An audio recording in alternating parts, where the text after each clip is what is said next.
मान लीजिए आपके पास 3 टेबल है, कस्टमर्स, ऑर्डर्स एंड प्रोडक्ट। अब आपको एक रिपोर्ट बनानी है जिसमें आप देखना चाहते हैं कि किस-किस कस्टमर ने कौन-कौन से प्रोडक्ट्स खरीदे। लेकिन जब आप फ़िल्टर अप्लाई करते हो तो कभी-कभी डेटा सही तरह से फ़िल्टर नहीं होता है या फिर इनकरेक्ट रिजल्ट्स देता है। तो इसकी वजह से आप अपनी रिपोर्ट कंप्लीट नहीं कर पाते हो एंड यही प्रॉब्लम सॉल्व करने के लिए हम cross filter direction setting use करते हैं। तो क्या है क्रॉस फ़िल्टर डायरेक्शन? जब हम पावर बीआई में 2 टेबल्स के बीच रिलेशनशिप क्रिएट करते हैं, तो हमें क्रॉस फ़िल्टर डायरेक्शन सेट करना होता है। ये सेटिंग क्या डिफाइन करती है कि एक जो फ़िल्टर है वो एक टेबल से दूसरे टेबल में फ़्लो कैसे करेगा। अगर मैंने एक फ़िल्टर लगाया है और मुझे उतना ही डेटा चाहिए, तो अगर हमने क्रॉस फ़िल्टर डायरेक्शन की सेटिंग्स चेंज की है, तो मुझे वो डेटा कैसा दिखेगा, वो ही क्रॉस फ़िल्टर डायरेक्शन ही डिफाइन करता है। तो क्रॉस फ़िल्टर डायरेक्शन के 2 टाइप्स है। फर्स्ट है single cross filter direction and second है बोथ क्रॉस फ़िल्टर डायरेक्शन। ठीक है? फर्स्ट है सिंगल एंड सेकंड है बोथ। तो हम पहले बात करते हैं सिंगल क्रॉस फ़िल्टर डायरेक्शन की। सिंगल डायरेक्शन में जो फ़िल्टर होता है वो सिर्फ एक ही डायरेक्शन में अप्लाई होता है। इसका मतलब क्या? अगर मेरे पास 2 टेबल्स है, 2 डेटा है, तो अगर मैं एक टेबल में कुछ चेंजेस करूँगी तो वो दूसरे टेबल में होगा अप्लाई। लेकिन अगर मैं दूसरे टेबल में चेंज करूँगी तो ये पहले वाले टेबल में अप्लाई नहीं होगा।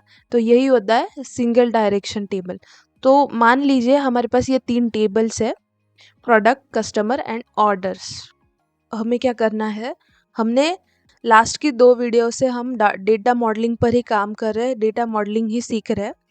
तो अगर आपको अभी प्रॉब्लम है कि ये क्या है, कहाँ से है, तो आप जाके मेरी 2 वीडियोस देखो, पिछली वाली जो डेटा मॉडलिंग पे है, वहाँ से आपको समझ में आएगा कि क्रॉस फ़िल्टर डायरेक्शन कहाँ पे एंड क्या है। तो अब हम क्या करेंगे, हमारे पास ये 3 टेबल्स है, ये ऑर्डर्स का है, ये कस्टमर का है एंड ये प्रोडक्ट का है। तो अब हमें इसमें फ़िल्टर सेटिंग्स चेंज करनी है, तो हम क्या करेंगे, सबसे पहले मॉडल व्यू में जाएँगे इस पर। अगर हम इन तीनों में हम देख सकते हैं यहाँ पे रिलेशनशिप क्रिएट की गई है। तो हम क्या करेंगे, इस पर अगर हम क्लिक करेंगे तो यहाँ पे हमें क्रॉस फ़िल्टर डायरेक्शन दिखाई दे रहा है, जो अभी बोथ पर है।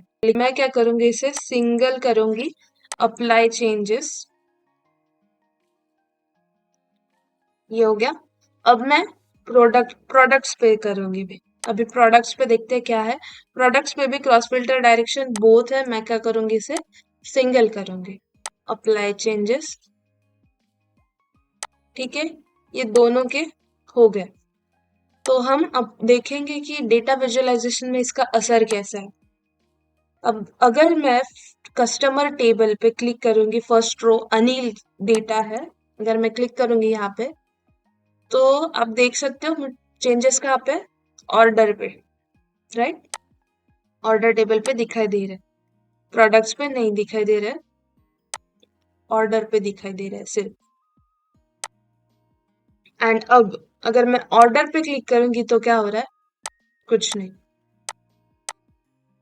वैसे ही, तो ये कस्टमर एंड ऑर्डर का था। अगर वैसे ही अभी मैं अगर प्रोडक्ट पे क्लिक करूंगी, कोई देखते हैं, फर्स्ट प्रोडक्ट पे क्लिक करूंगी तो ऑर्डर्स में चेंजेस हो रहे हैं, राइट। अब यहाँ पे मैंने सेलेक्ट कर लिया, फिल्टर अप्लाई किया है कि मुझे सिर्फ गैजेट सी प्रोडक्ट का डेटा चाहिए, तो ऑर्डर टेबल में ये चेंज हो गया। तो यही है सिंगल क्रॉस फिल्टर डायरेक्शन, जिसमें सिर्फ एक एक टेबल में चेंजेस हो रहा है, बाकी टेबल में चेंजेस नहीं हो रहा है। अब सेकंड सेकंड टाइप है both cross filter direction. Both cross filter direction में क्या होता है, फिल्टर दोनों टेबल्स में अप्लाई होता है। मतलब अगर हम किसी एक भी टेबल को अगर फिल्टर करते हैं तो दूसरा टेबल उस फिल्टर के हिसाब से चेंज होता है।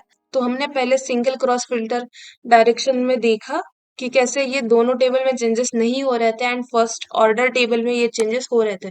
अब मैं क्या करूंगी, अब मैं जाकर फिर से मॉडल व्यू में जाऊंगी एंड अभी हम फिर से इनकी सेटिंग्स क्रॉस फिल्टर डायरेक्शन में बोथ ऐड करूंगी, अप्लाई चेंजेस, ये हो गया बोथ। एंड प्रोडक्ट में भी बोथ अप्लाई करूंगी, तो ये हो गया, दोनों जगह पे क्या हो गया, cross filter direction both apply हो गया। तो अब हम देखते हैं रिपोर्ट कैसे दिखती है। अब अगर मैं अनिल पे क्लिक करूंगी तो ये क्या हो गया, दोनों पे फिल्टर अप्लाई हो गया है। मतलब मैंने चेंजेस एक टेबल में किए लेकिन सारे टेबल्स पे ये अप्लाई हो चुका है। अब अगर हम ऑर्डर टेबल पे अगर जाकर सेकंड वाले पे चूज, मैं क्या करूंगी, कस्टमर आईडी सेकंड वाले पे क्लिक करती हूँ। देख सकते हो सेकंड कस्टमर आईडी सेकंड कौन है, सुनीता। प्रोडक्ट आईडी 101 थी, उसका डेटा यहाँ पे आ गया।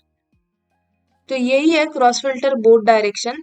हर टेबल में अगर हमें चेंजेस देखने हैं, तो हम बोथ फिल्टर डायरेक्शन यूज करेंगे। एंड अगर हमें एक ही टेबल में चेंजेस देखने हैं तो हम क्या करेंगे, यूज सिंगल फिल्टर डायरेक्शन। ठीक है, यही था cross filter direction. Cross filter direction जितना इजी है उतना ही इम्पोर्टेंट है। मान लीजिए अगर हमारे पास एक कॉम्प्लेक्स रिपोर्ट है जिसमें बहुत सारे टेबल्स है, मल्टीपल टेबल्स है, और उनमें हमें डेटा फिल्टर करना है, एंड अगर हमने क्रॉस फिल्टर डायरेक्शन सही से सेट नहीं किया तो हमें बहुत सारे गलत गलत रिजल्ट मिल सकते हैं।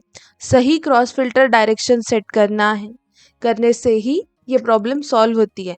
Cross filter data data analysis and reporting में बहुत ज़्यादा यूज़ होता है, डैशबोर्ड क्रिएशन में यूज़ करते हैं, ड्रिल थ्रू एनालिसिस में बहुत ज़्यादा यूज़ किया जाता है। डेटा फिल्टरिंग तो ऑब्वियसली फिल्टरिंग में यूज़ होता ही होता है। मैनी टू मैनी रिलेशनशिप में बहुत ज़्यादा यूज़ होता है। तो क्रॉस फिल्टर डायरेक्शन बहुत ज़्यादा इम्पॉर्टेंट है। ठीक है, तो आज हमने सीखा cross filter direction power BI में कैसे काम करता है और इसे कैसे सेट करते हैं। फिर से अगर हम दोहराए तो सिंगल डायरेक्शन में क्या होता है, फिल्टर एक टेबल से दूसरे टेबल में फ्लो करता है, जबकि बोथ डायरेक्शन में फिल्टर दोनों टेबल्स में अप्लाई होता है। मतलब फिल्टर सिंगल में एक ही टेबल पे फिल्टर अप्लाई होता है, दूसरे में नहीं होता है, लेकिन बोथ डायरेक्शन में क्या होता है, दोनों दोनों टेबल्स में फिल्टर अप्लाई होता है। तो सही क्रॉस फिल्टर डायरेक्शन सेट करने से हम डेटा एनालिसिस को और ज़्यादा इफेक्टिव एंड एक्यूरेट बना सकते हैं। तो आज के लिए इतना ही।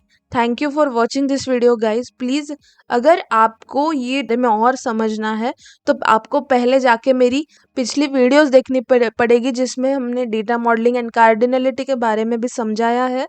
तो जाकर वो देखिए, जाकर वहाँ पे मिलिए मुझे। एंड अगर आपको कुछ प्रॉब्लम है, आपको कुछ क्वेरीज है, तो प्लीज़ कमेंट सेक्शन में क्वेरीज आपकी पूछ सकते हो आप। मैं 100% ट्राई करूँगी कि आपकी क्वेरीज मैं सॉल्व कर सकूँ। एंड प्लीज़ चैनल को सब्सक्राइब कीजिए, वीडियोस हमारे लाइक कीजिए। तो आज के लिए इतना ही। कल की वीडियो में हम मिलेंगे एक नया टॉपिक लेकर। तब तक के लिए tata bye bye. Thank you, thanks for watching this video. Bye bye.